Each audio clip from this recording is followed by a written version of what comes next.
हरिः ओम श्री गुरुभ्यो नमः. These shlokas are recorded by separating the stanza word by word for easy learning. Please share your feedback in the comment. Kindly subscribe and share to others. Om Namo Bhagavate Vasudevaya. Om Namo Narayanaya. Shloka 3. The flying chariot, that is Saubha Vimana, was broken into pieces with a mace and thrown into the sea. Then you cut off Salva's head with your Sudarshana discus. After that, Dantavaktra attacked you fiercely and struck you with his mace, but you killed him with your own mace, Kaumodaki.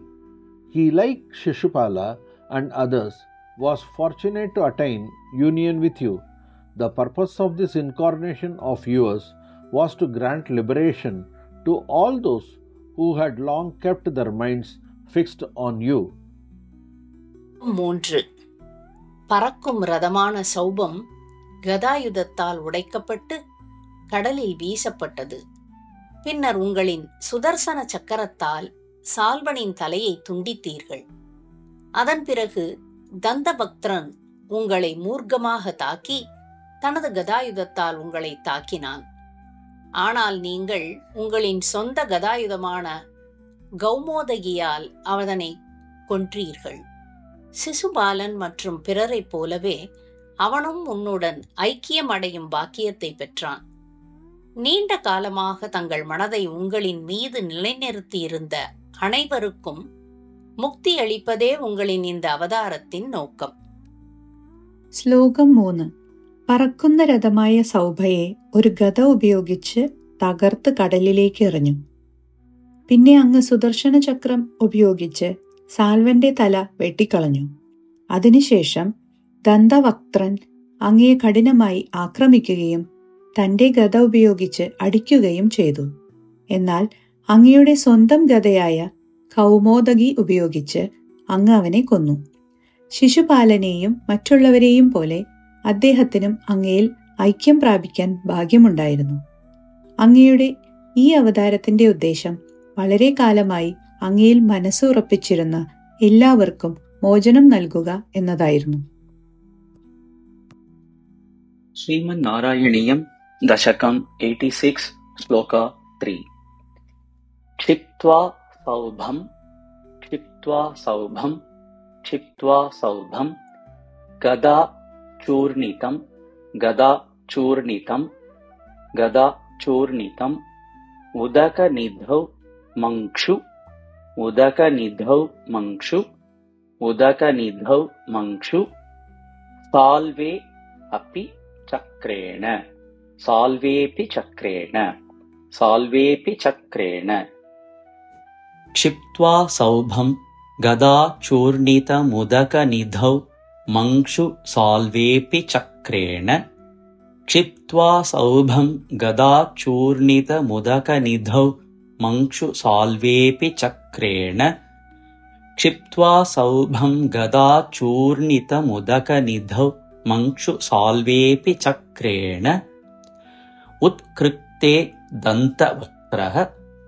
ഉത്കൃക്തേ ദന്തവക്ത്രഃ ഉത്കൃക്തേ ദന്തവക്ത്രഃ പ്രസഭം അഭിപതൻ പ്രസഭമഭിപതൻ പ്രസഭമഭിപതൻ പ്രസഭമഭിപതൻ അഭ്യമുഞ്ചത് ഗദാം തേ അഭ്യമുഞ്ചത് ഗദാം തേ അഭ്യമുഞ്ചത് ഗദാം തേ ഉത്കൃക്തേ ദന്തവക്ത്രഃ പ്രസഭമഭിപതന്നഭ്യമുഞ്ചത് ഗദാം തേ ഉത്കൃക്തേ ദന്തവക്ത്രഃ പ്രസഭമഭിപതന്നഭ്യമുഞ്ചത് ഗദാം തേ ഉത്കൃക്തേ ദന്തവക്ത്രഃ പ്രസഭമഭിപതന്നഭ്യമുഞ്ചത് ഗദാം തേ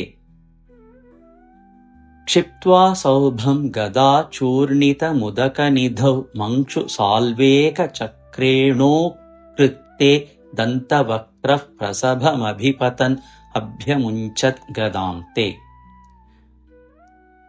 क्षिप्त्वा सौभं गदाचूर्णितमुदकनिधौ मङ्क्षु साल्वेऽपि चक्रेणोत्कृत्ते दन्तवक्त्रः प्रसभमभिपतन्नभ्यमुञ्चत् गदां ते। क्षिप्त्वा सौभं गदाचूर्णितमुदकनिधौ मङ्क्षु साल्वेऽपि चक्रेणोत्कृत्ते दन्तवक्त्रः प्रसभमभिपतन्नभ्यमुञ्चत् गदां ते। क्षिप्त्वा सौभं गदाचूर्णितमुदकनिधौ मङ्क्षु साल्वेऽपि चक्रेणोत्कृत्ते दन्तवक्त्रः प्रसभमभिपतन्नभ्यमुञ्चत् गदां ते। कौमोदक्या हतः असौ अपि कौमोदक्या हतोऽसावपि कौमोदक्या हतोऽसावपि कौमोदक्या हतोऽसावपि सुकृतिनिधिः सुकृतिनिधिः सुकृतिनिधिः चैद्यवत् प्रापत् ऐक्यं चैद्यवत् प्रापत् ऐक्यं चैद्यवत् प्रापदैक्यं चैद्यवत् प्रापदैक्यं चैद्यवत् प्रापदैक्यं कौमोदक्या हतोऽसावपि सुकृतिनिधिश्चैद्यवत् प्रापदैक्यं कौमोदक्या हतोऽसावपि सुकृतिनिधिश्चैद्यवत् प्रापदैक्यं कौमोदक्या हतोऽसावपि सुकृतिनिधिश्चैद्यवत् प्रापदैक्यं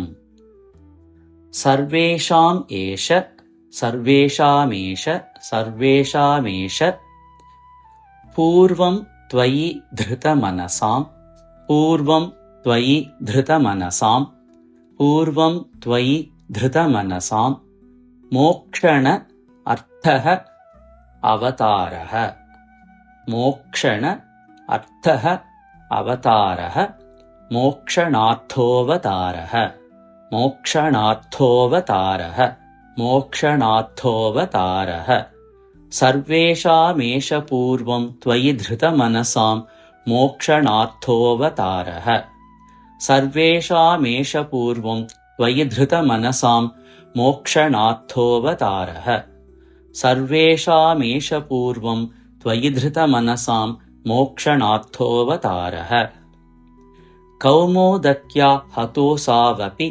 सुकृतिनिधिश्चैद्यवत् प्रापदैक्यं सर्वेषामेष पूर्वं त्वयि धृतमनसां मोक्षणार्थोऽवतारः कौमोदक्या हतोऽसावपि सुकृतिनिधिश्चैद्यवत् प्रापदैक्यं सर्वेषामेष पूर्वं त्वयि धृतमनसां मोक्षणार्थोऽवतारः कौमोदक्या हतोऽसावपि सुकृतिनिधिश्चैद्यवत् प्रापदैक्यं सर्वेषामेष पूर्वं त्वयि धृतमनसां मोक्षणार्थोऽवतारः क्षिप्त्वा सौभं गदाचूर्णितमुदकनिधौ मङ्क्षु साल्वेऽपि चक्रेणोत्कृत्ते दन्तवक्त्रः प्रसभमभिपतन्नभ्यमुञ्चत् गदां ते कौमोदक्या हतोऽसावपि सुकृतिनिधिश्चैद्यवत् प्रापदैक्यं सर्वेषामेष पूर्वं त्वयि धृतमनसां मोक्षणार्थोऽवतारः क्षिप्त्वा सौभं गदाचूर्णितमुदकनिधौ मङ्क्षु साल्वेऽपि चक्रेणोत्कृत्ते दन्तवक्त्रः प्रसभमभिपतन्नभ्यमुञ्चत् गदां ते कौमोदक्या हतोऽसावपि सुकृतिनिधिश्चैद्यवत् प्रापदैक्यं सर्वेषामेष पूर्वं त्वयि धृतमनसां मोक्षणार्थोऽवतारः क्षिप्त्वा सौभं गदाचूर्णितमुदकनिधौ मङ्क्षु साल्वेऽपि चक्रेणोत्कृत्ते दन्तवक्त्रः प्रसभमभिपतन्नभ्यमुञ्चत् गदां ते कौमोदक्या हतोऽसावपि सुकृतिनिधिश्चैद्यवत् प्रापदैक्यं सर्वेषामेष पूर्वं त्वयि धृतमनसां मोक्षणार्थोऽवतारः क्षिप्त्वा सौभं गदाचूर्णितमुदकनिधौ मञ्चुसाल्वेऽपि चक्रेणोत्कृत्ते दन्तवक्त्रः प्रसभमविपतन्नभ्यमुञ्चद्गदां ते कौमोदक्याहथोऽसावपि सुकृतिनिधिश्चैद्यवत्प्रापदैक्यम् सर्वेषामीश पूर्वं त्वयि धृतमनसां मोक्षणार्थोऽवतारः क्षिप्त्वा सौभं गदाचूर्णितमुदकनिधौ मञ्चुसाल्वेऽपि चक्रेणोत्कृत्ते